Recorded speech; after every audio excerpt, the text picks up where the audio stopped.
If you want a rich yield of tomatoes, peppers, and cucumbers, this natural fertilizer will make your garden flourish. I prepared a liter of lukewarm water, and I will add 10 grams of dry yeast to the water. I also add 1 spoonful of sugar. Sugar helps activate the yeast. I will stir.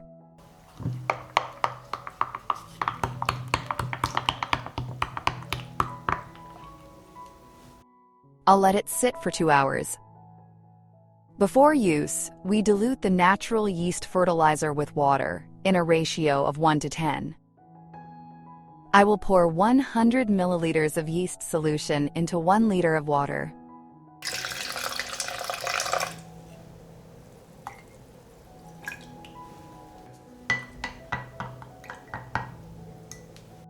First, I water the plant with water so that the roots do not experience stress. With natural yeast fertilizer, water the plants once every 10 days. Yeast can increase the activity in the soil and increase the plant's need for potassium. Sprinkle some wood ash around the plant as a supplement. If you like the video, leave me a heart in the comment and a like. Thank you, dear friends.